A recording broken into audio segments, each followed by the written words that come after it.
El lobizón.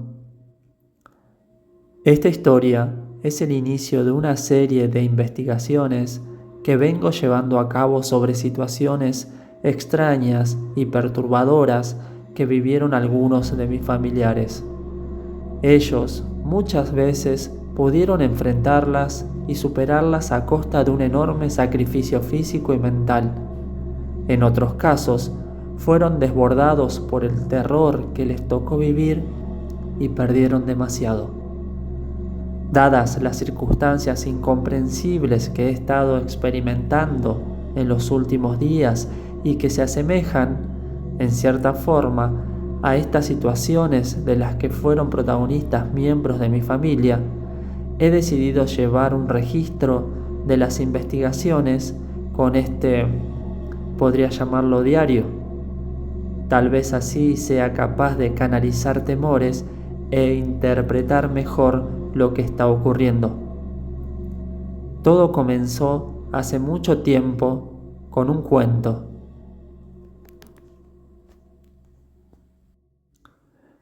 A la edad de 10 años, mis padres trabajaban y solían dejarme 1 o 2 veces a la semana junto con mis hermanos al cuidado de mi abuela materna. Se llamaba Anastasia y le decíamos abuela Dora. Me encantaban esos días, especialmente por las anécdotas que nos contaba después del almuerzo.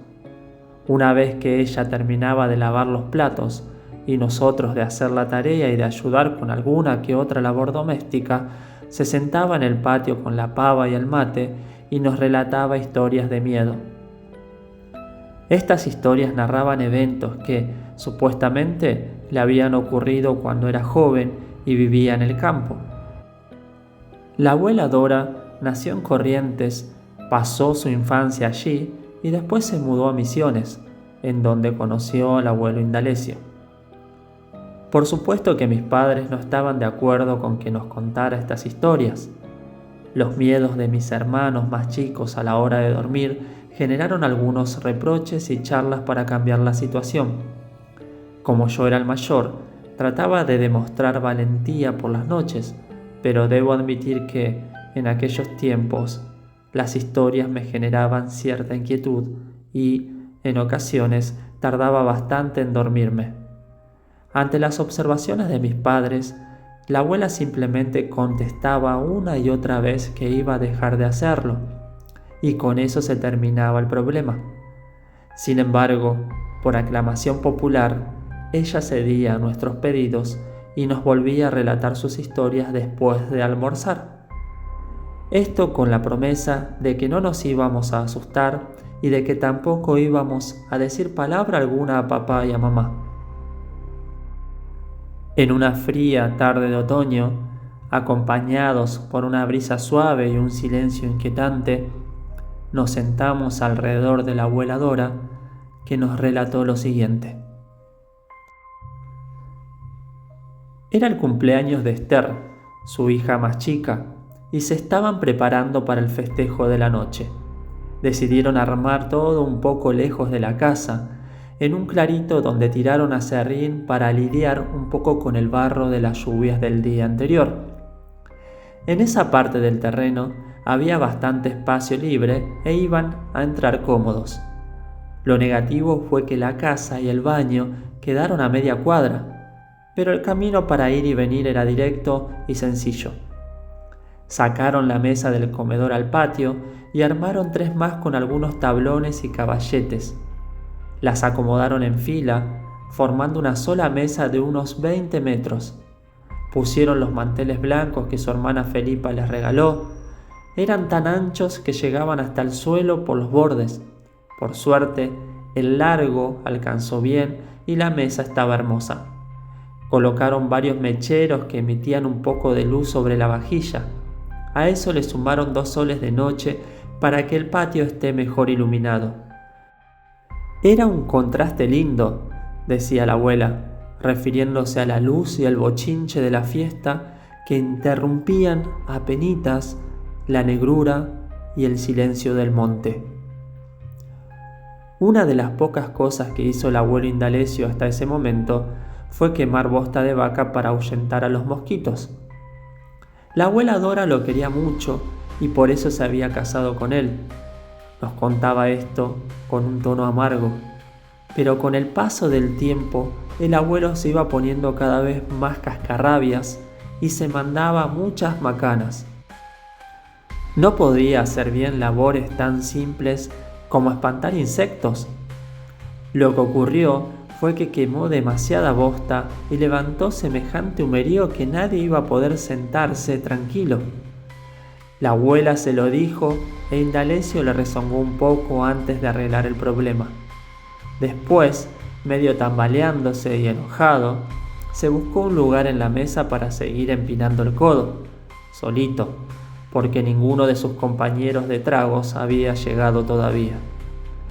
No dejaron ningún animalito suelto. Las gallinas al gallinero, se encerró a los corderos en el corral chico y al resto de los bichos en el corral grande. En la entrada del terreno, lindando con el monte, se improvisó un amarradero con un tronco largo para dejar los caballos. De todo esto se encargó Juan, el hijo mayor de la abuela, que también decidió atar a los perros detrás de la casa. No quería que estén mendigando comida mientras cenaban. A la abuela le daba un poco de pena Jefa, la perra más grande, porque era muy obediente y le guardaba mucho cariño. Los otros dos eran unos revoltosos a los que había que retar todo el tiempo para que obedecieran. Pero el tío Juan le dijo que ataban a los tres o no ataban a ninguno. Su vecino Isabelino se hizo cargo de preparar el asado. Él era el padrino de Estercita y un amigo muy querido por toda la familia. El día anterior hizo la carneada y después llegó al mediodía para empezar a cocinar. Era muy solidario y no renegaba de ningún trabajo. Las parrillas estaban pasando las mesas hacia la izquierda. La fogata era grande, no había posibilidad de quedarse sin brasas. Isabelino estaba como pez en el agua. A las 9, el aroma asado recorría el lugar y el humerío del abuelo ya casi había desaparecido. El único que seguía haciendo poco y nada era precisamente el abuelo Indalecio. Desde temprano ya estaba tomando, a pesar de que la abuela le había pedido que respete la fiesta de su hija. El tema era que a veces la bebida le hacía muy mal y terminaba armando cada escándalo. La abuela nos contaba que siempre se portaba igual. Sin embargo, esa noche lo desconoció. Los invitados, en general, llegaron tarde.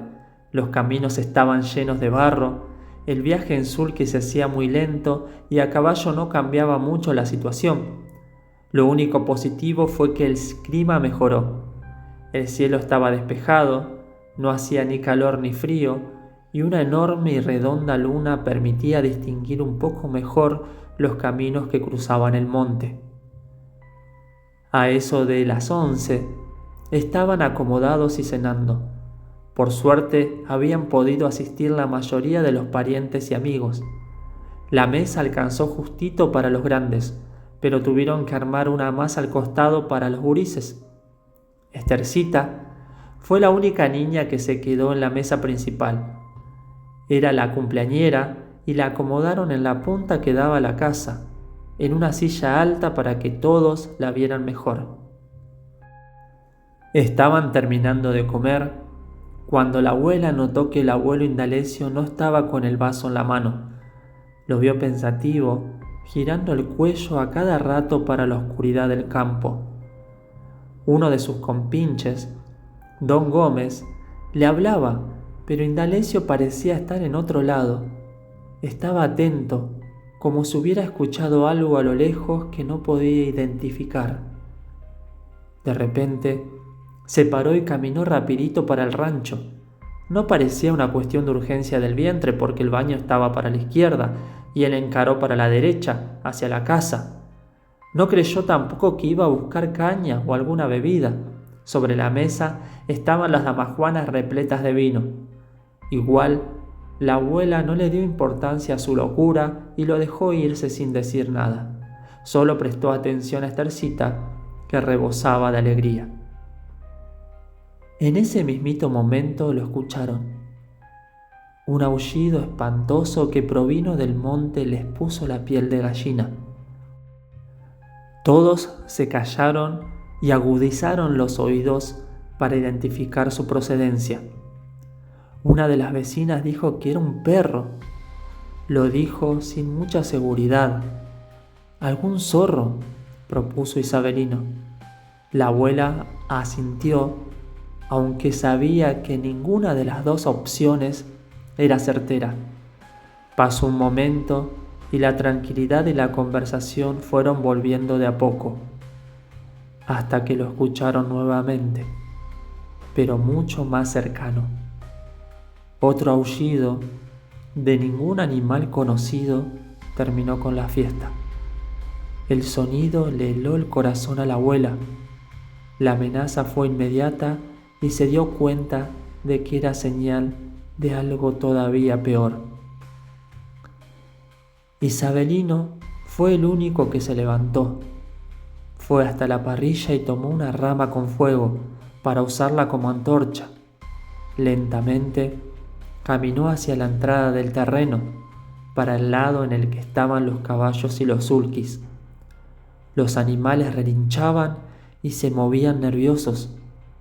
Desde el fondo, los perros ladraban furiosamente. «¿Para qué los atamos?», pensó la abuela, que no se movió de su lugar en el medio de la mesa. Nunca había estado frente a una situación de este tipo. El aullido la enfermó y el cuerpo le parecía plomo.